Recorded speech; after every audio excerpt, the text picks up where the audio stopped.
Hi friends, welcome back to my channel. మీరు కనుక నా ఛానల్ ఫస్ట్ టైం చూస్తున్నారా అయితే సబ్స్క్రైబ్ చేసుకోండి. అలాగే పక్కన ఉన్న బెల్ ఐకాన్ని క్లిక్ చేసేయండి ఫ్రెండ్స్. అనామిక గురించి భయంకరమైన విషయాన్ని తెలుసుకున్న రాజ్ ఏం జరగబోతుంది ఎక్కడా కూడా స్కిప్ చేయకుండా మొత్తం చూసేయండి ఫ్రెండ్స్. అప్పుడే మీరు ఎంజాయ్ చేయగలుగుతారు. నచ్చినట్లయితే ఒక చిన్న లైక్ ఇచ్చి ఎంకరేజ్ చేసేయండి ఫ్రెండ్స్. ఇక ఎపిసోడ్లోకి అయితే వెళ్ళిపోదాం. మొత్తానికైతే ఇక కోర్టులో ఇరువైపులా ఓదాపోవాదనలు విని జడ్జి గారు అయితే నెక్స్ట్ డేకి ఇక వాయిదాని వేస్తారు. ఖచ్చితంగా వీళ్ళిద్దరికీ గొడవలకి కారణమైన ఆ అప్పు అనే అమ్మాయిని తీసుకురాకుండా ఇంకా వీళ్ళిద్దరిని బోన్లో పెట్టి ఏం క్రాస్ ఎగ్జామినేషన్ చేస్తారయ్యా, ముందు ఆ అప్పు అనే అమ్మాయిని తీసుకురండి, ఆ తర్వాత ఖచ్చితంగా బయటికి నిజాలు వస్తాయి అని చెప్పి ఇక అక్కడి నుంచి జడ్జి గారు అయితే వెళ్ళిపోతారు. ఇక బయటికి రాగానే అనామిక చాలా పొగరుగా ఇక మాట్లాడడం స్టార్ట్ చేస్తుంది. రాజ్కి చాలా బాధ అనిపిస్తుంది. అమాయకుడైన నా తమ్ముడిని ఇంత నీచంగా కోర్టు బోన్లో ఎక్కించిందే కాక ఇప్పుడు వచ్చి నా కాళ్ళ దగ్గరికి రండి, అప్పుడు నేను ఇక వెనక్కి తీసుకుంటాను కేసు అని చెప్పి అంటుంది. ఇలాంటి ఆడదాన్ని ఏం చెయ్యాలి అని చెప్పి చాలా కోపంతో అలానే చూస్తూ ఉండిపోతాడు. ఇక కళ్యాణ్ అయితే ఒకటే మాట చెప్తాడు, అప్పుడెప్పుడో నిన్ను పెళ్లి చేసుకుని తప్పు చేశాను, మళ్ళీ నిన్ను తప్పు చేసి నిన్ను ఇంటికి తీసుకొస్తానని మాత్రం అనుకో మాకు. ఈ జన్మకి నీకు నాకు చెల్లుబాటు అయిపోయింది, ఈ జన్మలో నేను నీతో ఇంకా కలవదలుచుకోలేదు అని చెప్పి కళ్యాణ్ చెప్తాడు. అవునవును చూద్దాం, మీరు నన్ను వదిలేస్తే ఊరికినే వదిలేసేసి ఇక అలాగే వదిలేస్తాను అనుకుంటున్నారేమో, కుటుంబానందరికీ రోడ్డు మీదకి ఇప్పటికే తీసుకొని వచ్చాను, ఇక నిజానికి రోడ్డు మీదకే వచ్చేస్తారు నాతో పెట్టుకుంటే అని చెప్పి ఇక అక్కడి నుంచి వెళ్ళిపోతుంది చాలా పొగరుగా అనామిక. ఇక రాజు అయితే అట్లానే సీరియస్గా చూస్తూ ఉంటాడు. కావ్య ఏంటండి ఏం ఆలోచిస్తున్నారు అని చెప్పనగానే కళావతి, మన లాయర్కి చెప్పేటప్పుడు నువ్వు ఆ సేట్ గురించి బాగానే నువ్వు అన్ని డీటెయిల్స్ తీసుకున్నావు, నాకు అసలు మర్చిపోయాను, అసలు ఆ సేట్ ఉన్నాడన్న సంగతే నాకు గుర్తు రాలేదు. అయినా మనం ₹1 కోటి తన దగ్గర భరణంగా తీసుకున్నామంట. ఆ అనామిక అబద్ధాలు వింటూ ఉంటే గుర్తుకొస్తూ ఉంటే నాకు రక్తం మరిగిపోతుంది కళావతి అని చెప్పి అంటాడు రాజ్ అయితే. ఏమండి, తను కావాలని ఇదంతా చేస్తుంది, తనకి ఏదో కావాలి, అందుకే కావాలని ఒక తప్పుకి ఇంకొక తప్పును ఇక ఏర్పాటు చేసి కోర్టులో అందరి ముందు కళ్యాణ్ తన్ని హింస పెడుతున్నాడు అని ప్రూవ్ చేయాలనుకుంటుంది అనగానే ఎందుకలా అనుకుంటుంది అని చెప్పి అంటాడు రాజ్. ఇంకా అర్థం కాలేదా, తనకి కావాల్సింది డబ్బండి, డబ్బు కోసమే ఇదంతా కూడా నాటకం ఆడుతుంది. ఎందుకంటే అంతకుముందు కూడా అందరి ముందు చెక్ తీసుకొని వాళ్ళ అమ్మ వాళ్ళకి ఇచ్చింది, కానీ ఆ విషయం చిన్నత్తయ్య దాచిపెట్టేశారు. నా కోడలు దొంగగా అందరి ముందు దొరికిపోకూడదని తను తెలిసిందని చెప్పి అబద్ధం ఆడారంట. కానీ ఆ ₹10 లక్షలు కూడా వాళ్ళకి ఇచ్చింది. అలాగే పెళ్ళి కాకముందే ఆ సేఠ్జీ దగ్గర ₹2 కోట్ల ఇక అప్పును తీసుకున్నారు. ఇదంతా చూస్తుంటే డబ్బు కోసమే అనామిక కళ్యాణ్ని పెళ్లి చేసుకుందని మీకు అర్థం అవ్వట్లేదా అని చెప్పి అంటుంది కళావతి. ఇక వెంటనే అవును కళావతి, నువ్వు చెప్తుంటే ఇప్పుడు అర్థమవుతుంది, వాళ్ళ ఇంట్లో వాళ్ళకి అనామిక మన ఇంటికి వచ్చి డబ్బును ఇప్పించాలని ఏమైనా డీల్ కుదుర్చుకున్నారేమో, అందుకేనేమో అంత ఇదిగా పెళ్ళైనప్పటి నుంచి డబ్బు అని ఒకటే ఇక కళ్యాణ్ని బాధ పెడుతుంది అని చెప్పి అంటాడు రాజ్ అయితే. ఇప్పుడు మనం ఏం చేయాలండి, సాక్ష్యాలు తీసుకురమ్మంటున్నారు, ఏం సాక్ష్యాలు తీసుకురావాలి, కళ్యాణ్ విషయంలో అనామిక విషయంలో ఏం సాక్ష్యాలని ప్రూవ్ చేస్తాము, మనకు తెలిసిన సంగతి ఒకటే, సేట్ దగ్గర ₹2 కోట్ల ఇక తీసుకున్నారని, ఆ డబ్బులు మనం ఇచ్చామని, అదంతా కూడా ఇక జడ్జి గారి ముందు పెట్టాము, కానీ అది ఎంతవరకు సంబంధించింది, తనని మనం డబ్బులు ఇచ్చి ఆదుకున్నామన్నదే ఒక్కటే కనిపిస్తుంది, కానీ దాని తర్వాత కళ్యాణ్ తనకి బాధ పెట్టాడని చెప్తుంది.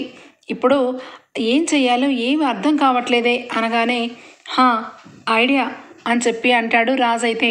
వెంటనే ఏంటండి అది అనగానే అసలు ఆ సేటు 1 కాదు 2 కాదు, అది కూడా లక్షలు కూడా కాదు, ₹1 కోట్ల వాళ్ళ నాన్నకి ఎందుకు ఇచ్చాడు, వాళ్ళు అసలు ఏం బిజినెస్ చేశారు, వాళ్ళు ఎక్కడి నుండి వచ్చారు అంతా కూడా మనకి ఏమీ తెలీదు. సేట్కైతే ఖచ్చితంగా తెలిసే ఉంటుంది, అప్పు ఇచ్చాడు కాబట్టి వాళ్ళ డీటెయిల్స్ అన్నీ ఆ సేట్ దగ్గర భద్రంగానే ఉండుంటాయి. పదకలవతి అని చెప్పి ఇక రాజ్ కావ్య ఇద్దరు కూడా ఇక కళ్యాణ్ వాళ్ళని ఇంటికి పంపించేసి ఫస్ట్ సేట్ దగ్గరికి వెళ్దాం, సేట్ దగ్గర ఎంతో కొంత ఇన్ఫర్మేషన్ తీసుకుందాం అని చెప్పి ఇక వెళ్ళేసరికి సేట్ అయితే అక్కడ ఉంటాడు. ఇక వెంటనే సేట్ని కలిసి రాజ్ అడుగుతాడు, మీరు ఇక అనామిక వాళ్ళ కుటుంబానికి 2 కోట్ల రూపాయలు ఎందుకు ఇచ్చారు అనగానే ఇక వెంటనే అది ఇప్పుడు ఎందుకు సార్ అని చెప్పి అనగానే కావాలి, ఎందుకంటే ఆ డబ్బును నేను ఇచ్చాను కాబట్టి ఖచ్చితంగా వాళ్ళ డీటెయిల్స్ నాకు కావాలి అని చెప్పి అంటాడు. ఇక రాజ్ అయితే ఏమో సార్, ఈ గొడవలన్నీ కూడా నాతో కాదు, ఇప్పుడు ఆ అనామిక అలాగే మీ కళ్యాణ్ ఇద్దరు విడిపోబోతున్నారని తెలుసుకున్నాను, ఇప్పుడు నేను ఏమీ చెప్పలేను, నాకు అసలు ఏమీ తెలియదు సార్ అని చెప్పి ఇక దబాయించేస్తూ ఉంటాడు సేట్జీ అయితే.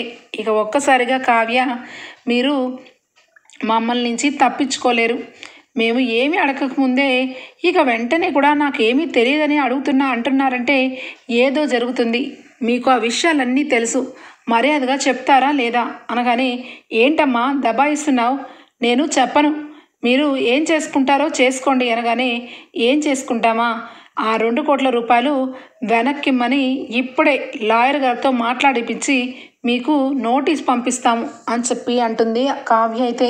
దెబ్బకి సేట్జీ ఒక్కసారిగా అదేంటి అమ్మా అలా మాట్లాడతావు, మీరే కదా నాకు 2 కోట్ల రూపాయలు ఇచ్చారు, మళ్ళీ అడగడం ధర్మమేనా అనగానే మరి నువ్వేమన్నా ధర్మంగా మాట్లాడుతున్నావా, 2 కోట్ల రూపాయలు నీకు స్పాట్లో ఇచ్చిన మాకు అంత అన్యాయంగా అనామిక నా మరిది గురించి నా ఫ్యామిలీ గురించి అంత ఘోరంగా మీడియా ముందు మాట్లాడుతుంటే ఇంకా నువ్వు దాచాలని చూస్తున్నావు కాబట్టి ఏదో కుట్రలో నీ భాగం ఉంది కాబట్టి నువ్వు చెప్పట్లేదు, మర్యాదగా చెప్పు, చెప్పలేదంటే మా 2 కోట్ల రూపాయలు మాకు ఇప్పటికిప్పుడే స్పాట్లో ఇచ్చేసి మేము వెళ్ళిపోతాం అని చెప్పి కావ్య అంటుంది. ఇక వెంటనే అదేంటమ్మా అలా మాట్లాడతారు, ఇచ్చి 4 నెలలు అయింది, అవి ఎప్పుడో మేము బిజినెస్లో పెట్టేశాం, ఇప్పుడు నేను ఎక్కడి నుంచి ఇవ్వగలను అనగానే వెళ్ళి అనామిక తల్లిదండ్రులని అడగండి, వాళ్ళే దగ్గర మీరు అప్పు తీసుకున్నారు కాబట్టి వాళ్ళే ఇస్తారు, ఇక మీరు తెచ్చిన అనామికని మీకే అప్పచెప్తాం కాబట్టి హ్యాపీగా మీరందరూ ఒక్కటిగా ఉండండి, మా డబ్బులు మాకు ఇచ్చేయండి అని చెప్పి కావ్య అనగానే ఇక వెంటనే అటు ఇటు చూసి డోర్ని క్లోజ్ చేస్తాడు సేట్ అయితే.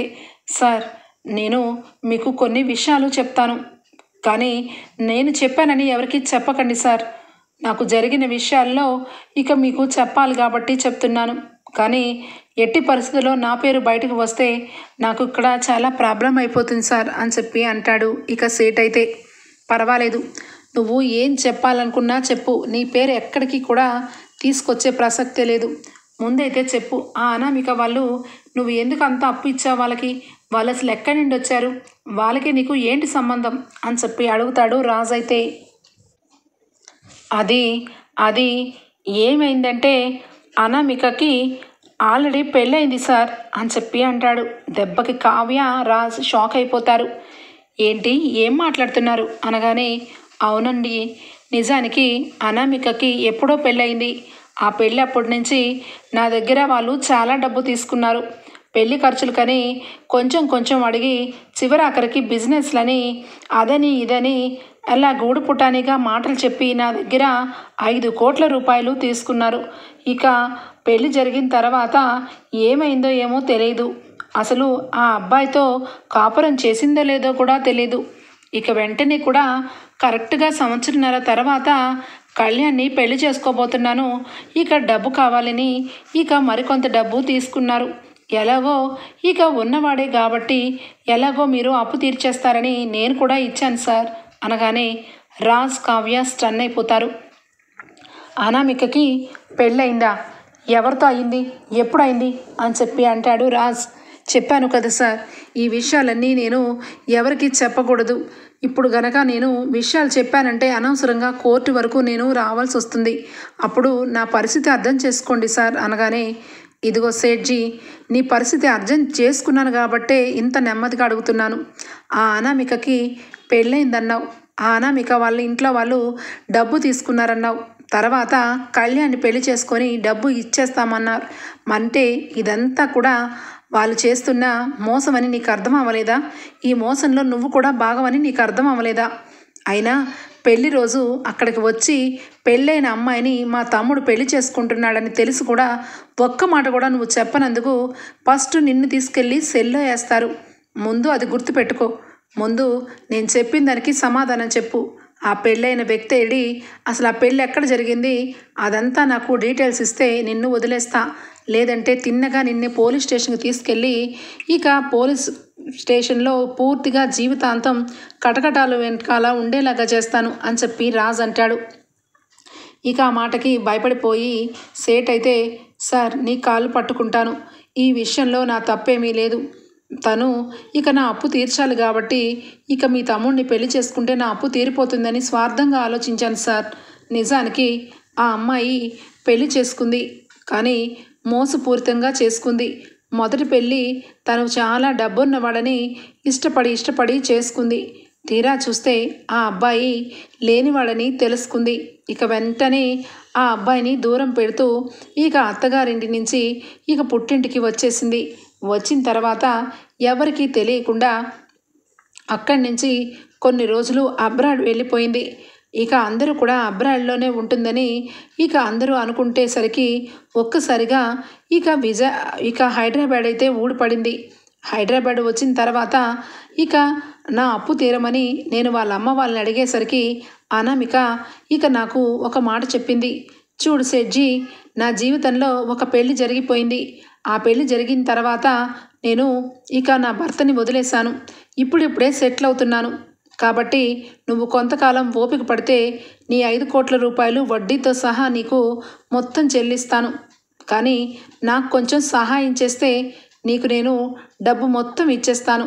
ముందు ఈ హైదరాబాద్లో బాగా కోటీశ్వర్లు ఎవరున్నారు అని చెప్పి నన్ను అడిగింది. ఆ మాటకి నేను ఇక దుగ్గిరాల కుటుంబం అని మీ పేరు చెప్పాను. అంతే. ఇక వెంటనే కూడా తన ఫోకస్ అంతా మీ మీద పెట్టింది. ఇక మీరు పెళ్ళైన వాళ్ళని తెలుసుకొని వెంటనే ఇక కళ్యాణ్ మీదకి షిఫ్ట్ అయింది. కళ్యాణ్కి ఏమి ఇష్టమో అన్నీ కూడా ఇక ఫేస్బుక్లో అన్నీ కూడా తెలుసుకుంది. ఇక మొత్తానికి కవిత్వాలు ఇష్టమని ఇక ఎక్కడెక్కడి నుంచో లెటర్లు పంపిస్తున్నట్టు కళ్యాణ్ని ప్రేమలో దించి నా అప్పుని ఇక తీరుస్తాననిందని నేను కూడా ఏమీ అనలేదు. చివరాఖరికి పెళ్లి జరిగిన రోజు మీరు 2 కోట్ల రూపాయలు ఇచ్చారు. ఇక ఆ తర్వాత మొన్న 10 లక్షల రూపాయల చెక్కు నాకు అనామిక వాళ్ళు ఇచ్చారు. ఇక మధ్యలో కళ్యాణ్ అకౌంట్లోంచి నాకు కొంత డబ్బు అయితే వస్తూ ఉంది. మొత్తానికి నా అప్పు అయితే తీరిపోయింది. అనామిక వాళ్ళు మీరు అనుకున్నంత మంచి వాళ్ళైతే కాదు. కానీ నేను వాళ్ళకి డబ్బు ఇచ్చానని నా డబ్బులు తీర్పించుకోవాలని నాకు తెలిసిన నిజాలు మీకు చెప్పలేదు. నేను చేసిన ఫస్ట్ తప్పు అదే సార్. నన్ను నమ్మండి. అనామిక కావాలనే మీ తమ్ముడిని ట్రాప్ చేసి పెళ్లి చేసుకుంది. కేవలం తన తల్లిదండ్రులు చేసిన అప్పుని ఇక మొత్తాన్ని తీర్చాలంటే ఒక కోటీశ్వరుడు కావాలని మీ తమ్ముడిని వలవేసింది. ఇదే సార్ జరిగింది. దయచేసి ఈ విషయాలన్నీ నేను చెప్పాను. నన్ను ఈ విషయంలో ఇన్వాల్వ్ చేయకండి అని చెప్పి అనగానే, ఏంటి ఇన్వాల్వ్ చేయకుండా ఉండేది, ముందు ఆ అబ్బాయి ఎక్కడుంటాడో చెప్పు అనగానే ఇక వెంటనే అతను అని చెప్పి నసుగుతూ ఉంటాడు. ఇక వెంటనే కూడా చెప్పు, అతనికి ఏమైంది, అతను ఎక్కడున్నాడు అనగానే, తనకి ఏమీ అవ్వలేదు సార్, కానీ అతను ఎక్కడుంటాడో నాకు క్లియర్గా తెలియదు. కానీ ఇక తను వైజాగ్లో ఉంటాడని అర్థమైంది. ఈ మధ్యకాలంలోనే తను అక్కడ ఉన్నాడని తెలుసుకొని అనామిక ఇక పూర్తిగా వైజాగ్ సైడు వెళ్లకుండా ఇక్కడెక్కడే తిరుగుతుంది. తను ఇక ఎవరికి కంట కనబడకుండా మీ ఇంటికి వచ్చి మీ తమ్ముడిని పెళ్లి చేసుకున్నప్పటి నుంచి తను పూర్తిగా వైజాగ్నే మర్చిపోయింది. యాక్చువల్గా వైజాగ్లోనే ఆ అబ్బాయిని ప్రేమించింది. తన భర్త అక్కడే ఉంటాడు. ఈ అనామిక తనను వదిలి మోసం చేసి వెళ్ళిపోయిందని అబ్రాడ్లో ఉంటుందని అనుకుంటున్నాడు. కానీ హైదరాబాద్ వచ్చి కళ్యాణ్ని పెళ్లి చేసుకున్న సంగతి తన భర్తకి తెలీదు అని చెప్పి అనగానే, ఇక వెంటనే అడ్రస్ తెలుసుకుంటాను, ఖచ్చితంగా అనామికని అందరి ముందు దోషిగా నుంచోపెడతాను అని చెప్పి ఇక అడ్రస్ని తెలుసుకొని మొత్తానికైతే ఎంక్వైరీ చేయించి తన ఇన్ఫ్లుయెన్స్ మొత్తం ఉపయోగించి రాజ్ అయితే వైజాగ్లో ఉన్న తను ప్రేమించి పెళ్లి చేసుకున్న మొదటి భర్తనైతే ఇక రంగంలోకి దించుతాడు రాజ్ అయితే. ఇక వెంటనే కావ్య, ఏమండి నిజానికి ఈ విషయాలన్నీ కూడా నమ్మలేకపోతున్నామండి. అనామిక వెనకాల ఇంత భయంకరమైన విషయాలున్నాయా? ఏమీ తెలియనట్టు కవిగారిని ఎంత బాగా ప్రేమించినట్టు నటించిందండి. ఇదంతా పక్కన పెడితే నా చెల్లిని చాలా అవమానించి చివరాఖరికి కళ్యాణ్తో అక్రమ సంబంధం అంటగట్టింది.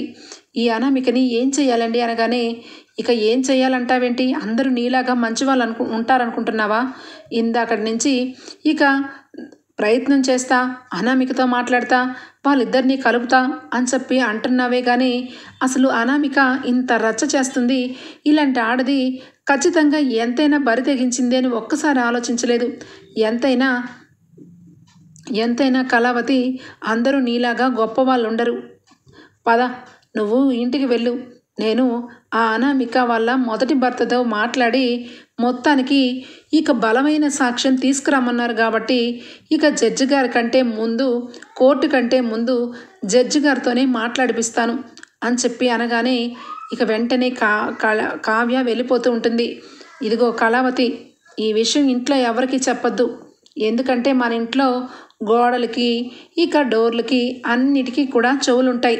ఈ విషయం తెలిసి ఆ అనామిక భర్తని కోర్టు వరకు రానివ్వకుండా కూడా చెయ్యొచ్చు అనగానే, అవునవును నిజమే, రేపు పొద్దున్న వరకు నేను ఎవరికి ఏమి చెప్పనండి, మీరు కూడా అలాగే చెప్పకండి అని చెప్పి కావ్య వెళ్ళిపోతుంది.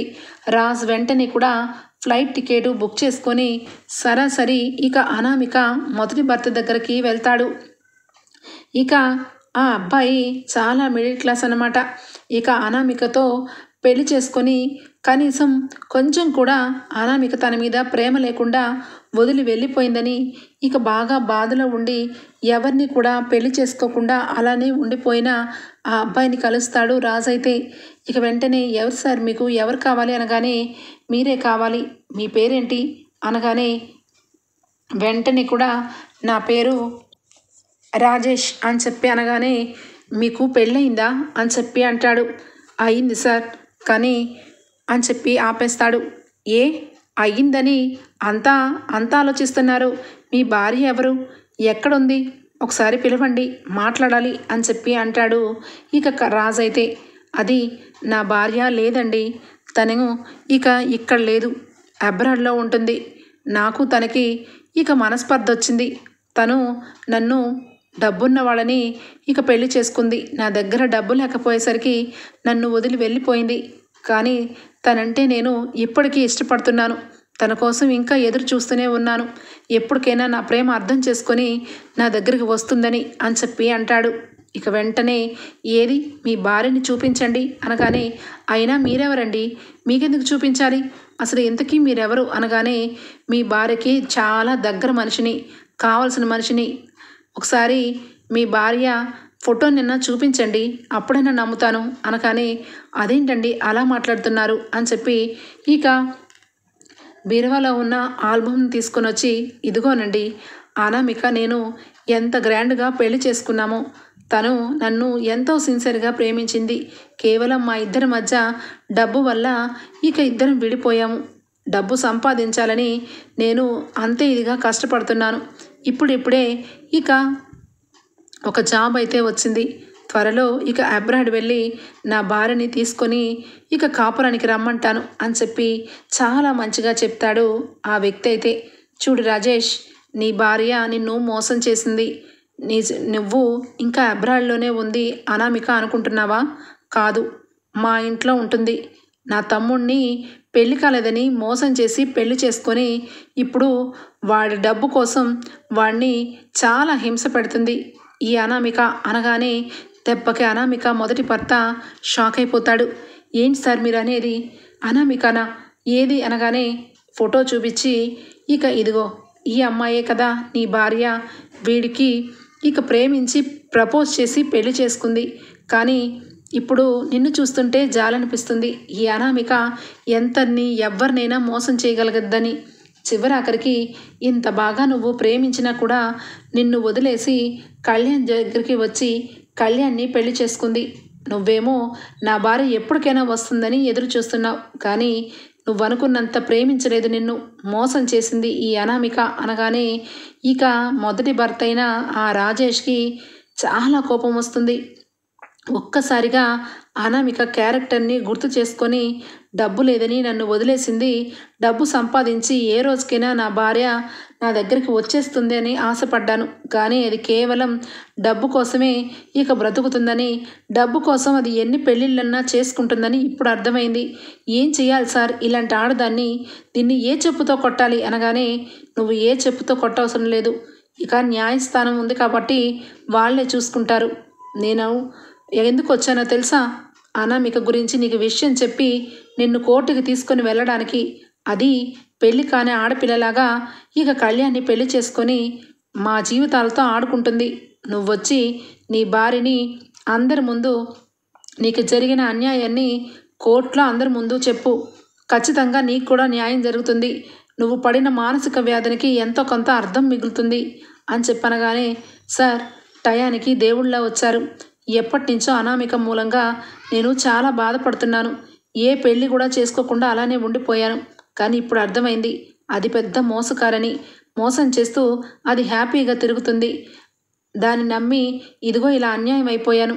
కానీ ఇంకా నా చేతిలో అది ఎట్టి పరిస్థితుల్లోనూ తప్పించుకోలేదు. పదండి సార్, నేను వస్తాను. నాతో కాపురానికి పంపించమని ఇక జడ్జి గారికి నేను పిటిషన్ పెట్టుకుంటాను అని చెప్పి ఇక వెంటనే రాజ్తో మొదటి భర్త అయిన రాజేష్ మాట్లాడతాడు. ఇక వెంటనే నెక్స్ట్ డే కోర్టుకి అందరూ హాజరుపడతారు. ఇక అప్పు కూడా కోర్టుకి వస్తుంది. కనకం కూడా అక్కడే ఉంటుంది. ఇక అందరూ కూడా జడ్జి గారి దగ్గరికి ఇక బోన్లో నుంచోగానే ఇక కళ్యాణ్ వైపు నుంచి ఇక అప్పుకి క్రాస్ ఎగ్జామినేషన్ జరుగుతూ ఉంటే, సార్ నాకు ఈ కళ్యాణ్కి చాలా మంచి ఫ్రెండ్షిప్ తప్పించి ఎలాంటి సంబంధం లేదు సార్. నిజానికి ఈ అనామిక బాగా తెలుసు. నేను అలాగే కళ్యాణ్ బెస్ట్ ఫ్రెండ్స్ అని అన్నీ తెలుసు కూడా ఈ మధ్య ఈ రకంగా మమ్మల్ని ఇద్దరిని బాధ పెడుతుంది సార్ అని చెప్పి, నేను పోలీస్కి ట్రైనింగ్ అవుతున్నాను. నా జీవితంలో నేను పోలీస్ అవ్వాలని ఎన్నో కలలు కన్నాను. అలాంటప్పుడు ఇలాంటి తప్పులు ఎందుకు చేస్తాను సార్? అయినా కళ్యాణ్ నేను ఇద్దరం చాలా మంచి ఫ్రెండ్స్ అని మా ఫ్రెండ్స్ అందరికీ తెలుసు. మీరు మా ఇంటి దగ్గరకు వచ్చి ఎవరిని అడిగినా కూడా చెప్తారు అనగానే, సరేనమ్మా నువ్వు మంచి ఫ్రెండ్వే, కానీ నీ ఫ్రెండ్ అలా అనుకోవాలి కదా. కానీ మీ ఇద్దరి మధ్య ఏ సంబంధము లేకపోతే మరి ఆ రోజు ఇక హోటల్లో ఎందుకు వెళ్ళారు? ఎందుకోసం మీ ఇద్దరు అక్కడ ఉన్నారు అనగానే, అది అని చెప్పి ఇక నోటి వరకు వచ్చినా చెప్పలేని పరిస్థితి. వెంటనే కూడా ఇక సుభాష్ వెళ్ళి, నిజానికి నా మూలంగానే వెళ్ళారు. ఇక అక్కడికి ఒక అమ్మాయి గురించి వాళ్ళిద్దరూ వెళ్ళారు. మా ఇంటికి కావలసిన అమ్మాయి కోసం వెళ్ళేసరికి అక్కడ ఈ అనామిక ఒక అబ్బాయితో డోర్ని పెట్టించి వాళ్ళిద్దరి మధ్య సంబంధం ఉన్నట్టు సృష్టించింది. కావాలంటే దానికి సంబంధించిన సీసీటీవీ ఫుటేజ్ ఇదిగోండి సార్ అని సుభాష్ కూడా వెళ్ళి ఇక అప్పు కళ్యాణ్ గురించి నుంచుంటాడు కోర్టులో. మొత్తానికి అంతా కూడా అబ్జర్వ్ చేసి జడ్జి గారు, అవునమ్మా అనామిక, వాళ్ళిద్దరూ ఏ తప్పు చేయలేదు కదా. హోటల్లో డోర్ని పెట్టించి కావాలని ఇదంతా చిత్రీకరించావు, ఎందుకు చేసావు అనగానే, సార్ అది వాళ్ళిద్దరూ అక్కడ ఏమీ చేయకపోయినట్టు మనకు కనిపించినా మొత్తానికి వాళ్ళిద్దరూ హోటల్కి అయితే వచ్చారు కదా సార్, అది తప్పే కదా. నేను ఎప్పటి నుంచో నా భర్తకి మీ ఇద్దరూ మాట్లాడొద్దు, మీ ఇద్దరూ తిరగద్దు అని చెప్పినా కూడా నా మాట పెడచెవున పెట్టారు. అందుకే సార్ నేను ఆ రకంగా చేయించాల్సి వచ్చింది అని చెప్పి ఇక అక్కడ రాము సాక్ష్యానికి రాగానే మాటని మార్చేస్తుంది. చూడు అనామిక, ఇప్పటి వరకు నువ్వు అమాయకురాలు అనుకున్నాను, కానీ నువ్వు చాలా క్రిమినల్ మైండ్వి. ఒక వ్యక్తికి డబ్బులు ఇచ్చి వాళ్ళిద్దరినీ గడే పెట్టించి తప్పు జరిగినట్టుగా సృష్టించావు. మరి దానికి ఆ అమ్మాయి రేపొద్దున్న బలి అయిపోతుంది, అప్పుడేమంటావు అనగానే, మరి వాళ్ళిద్దరూ నిజంగా అంత మంచి ఫ్రెండ్స్ అయినప్పుడు, నేను అనుమానిస్తున్నప్పుడు ఇద్దరు విడిపోవాలి కదా సార్ అనగానే, ఎందుకు విడిపోవాలమ్మా? విడిపోరు, వాళ్ళిద్దరూ కలిసే ఉంటారు. ఒకవేళ విడిపోతే నువ్వు చెప్పిన నింద నిజమవుతుంది కదా. అయినా నీకు కావాల్సిందేంటి? నీ భర్తతో కాపురం చేసుకొని సంతోషంగా ఉండాలని కోరుకోవాలి, కానీ నీకు నచ్చినట్టుగా నీ ఇష్టం వచ్చినట్టుగా కోర్టులతో ఆటలాడకూడదు అని అనగానే ఇక కళ్యాణ్, నువ్వేమనుకుంటున్నావు నీ భార్య విషయంలో అనగానే, ఇలాంటి భార్య నాకు వద్దనుకుంటున్నాను సార్. ఇంత అనుమానంతో అన్న అమ్మాయితో నేను కాపురం చేయలేను. నన్ను ఎంతైనా బాధ పెట్టినా నేను తట్టుకోగలిగాను. కానీ కేవలం ఏమి అన్యాయం చేసిందని ఆ అప్పు జీవితంతో ఆడుకుందామని చూసావు నువ్వు. వాళ్ళు రోజు కూడా పిజ్జా డెలివరీ చేస్తూ ఒకవైపు చదువుకుంటూ పోలీస్ ట్రైనింగ్ తీసుకుంటుంది అప్పు. ఏ రోజు కూడా ఎవరితో కూడా తప్పుగా మాట్లాడలేదు, ఎవరితో కూడా రూడ్గా బిహేవ్ చేయలేదు. అలాంటి మంచి అమ్మాయిని ఇంత మచ్చ పెట్టావు కాబట్టి నువ్వు నాకు అవసరం లేదు సార్, నా మీద దయ ఉంచి నాకు డైవర్స్ని మంజూరు చేయండి అనగానే, అదేంటయ్యా కళ్యాణ్, ఒక తప్పుకి క్షమించాలి. ఇక నువ్వు డైవర్స్ అడిగితే నీ భార్య ఇవ్వని అంటున్నప్పుడు ఖచ్చితంగా మేము 6 నెలలు చూస్తాం. 6 నెలల తర్వాత కూడా ఇక డైవర్స్ కావాలి అనుకున్నప్పుడు తను అడిగినట్టుగా మీరు ఎంతైతే తను కోరుకుంటుందో అంత డబ్బు ఇస్తే ఇక తనకి ఓకే అయితేనే మీకు డైవర్స్ అవుతాయి. మరి మీకు ఇష్టమేనా అనగానే ఇక వెంటనే అనామిక, సరే సార్ మీ ఇష్టమే అనగానే, నా ఇష్టమేంటమ్మా, డైవర్స్ ఇవ్వడం నీకు ఇష్టమేనా అనగానే, నేను కోరినంత డబ్బు ఇస్తే నేను డైవర్స్ ఇవ్వడానికి సిద్ధంగా ఉన్నాను. ఎలాగో నా మీద కళ్యాణ్కి ప్రేమ లేదు. ఇప్పుడు ఇదంతా చేశాను కాబట్టి రేపటి రోజు ఇంటికి తీసుకెళ్ళి నన్ను ఏదైనా చేస్తారు. అందుకే మీరు కోరినట్టుగా డైవర్స్ ఇచ్చేస్తాను, కానీ నా జీవితాన్ని సెటిల్ చేయండి జడ్జి గారు అని చెప్పి అంటూ ఉంటే, వాహ్వా చాలా గొప్ప నటివి నువ్వు, డబ్బు కోసం ఏమన్నా చేస్తావు అని చెప్పి చప్పట్లు కొట్టుకుంటూ ఇక రాజేష్ తన మొదటి భర్త కోర్టులోకి అడుగు పెడతాడు. ఎవరు బాబు కోర్టులో ఏంటి ఆ బిహేవియర్, అయినా నువ్వెవరు అనగానే, క్షమించండి సార్, లోపల బాధ తన్నుకొచ్చి కోర్టుని మర్చిపోయాను. ఈ అనామికను చూసి నా మనసులో ఉన్న బాధ బయటకు వచ్చేసింది అనగానే అనామిక స్టన్ అయిపోతుంది. ఇక వెంటనే కూడా జడ్జి గారు, నువ్వేం చెప్పాలనుకుంటున్నావు, ఏం చెప్పాలనుకున్నా కోర్టుకు బోన్లోకి వచ్చి చెప్పు అనగానే ఇక బోన్లోకి వచ్చి శిరస్సు ఉంచి నమస్కరించి, అయ్యా నేను ఒక మిడిల్ క్లాస్ ఆయన్ని, నన్ను ప్రేమించానని పెళ్లి చేసుకుంది. ఇక నేను డబ్బు లేనివాడినని తెలుసుకొని, నువ్వు కోటీశ్వరుడి కాదు, నాకు కావాల్సింది డబ్బు, నువ్వు నీ దగ్గర రూపాయి లేనప్పుడు నీకు భార్య ఎందుకు అని చెప్పి నన్ను కించపరిచి, నన్ను అనుమానించి, అవమానించి, నన్ను వదిలేసి వేరొక చోటకి వెళ్ళిపోయింది. ఇక తనని వెతుక్కుంటూ ఇక నా దగ్గర నిజంగా డబ్బు లేదేమో, డబ్బు సంపాదిస్తే నా భార్య నా దగ్గరకు వస్తుందేమోనని ఇప్పటి వరకు ఎదురు చూస్తూ ఉన్నాను పిచ్చివాళ్లాగా. కానీ ఇది వైజాగ్లో మునిగి అబ్రాడ్లో తేలి అక్కడి నుంచి హైదరాబాద్ వచ్చిందని నాకు తెలీదు. ఇక్కడ ఈ అమాయకుడిని ప్రేమించానని మోసం చేసి పెళ్లి కూడా చేసుకుందంట. మీరే చెప్పండి సార్, నాకు ఏం న్యాయం చెప్తారో, ఇలాంటి ఆడవాళ్ళని ఏం చేయాలి సార్, నా జీవితాన్ని నన్ను ఒంటరి వాణ్ణి చేసి ఇది ఇక్కడ కళ్యాణ్ జీవితంతో ఆడుకుంటుంది. ఇలాంటి ఆడది 2 మగవాళ్ళ జీవితాలను నాశనం చేస్తుంటే మహిళా మండలి సభ్యులందరూ కలిసి అనామిక మంచిది, కళ్యాణ్ డౌన్ డౌన్ అని అంటున్నారు. ఇప్పుడు సొసైటీ ఇలా ఉంది సార్, ఇలా ఉంది అని చెప్పి ఇక రాజేష్ అయితే ఎమోషనల్ అయిపోయి అనామిక నిజస్వరూపం అంతా కూడా జడ్జి గారి ముందు చెప్పేసరికి ఇక కాలు చేతులు వణికిపోతాయి అనామిక తల్లిదండ్రులకి.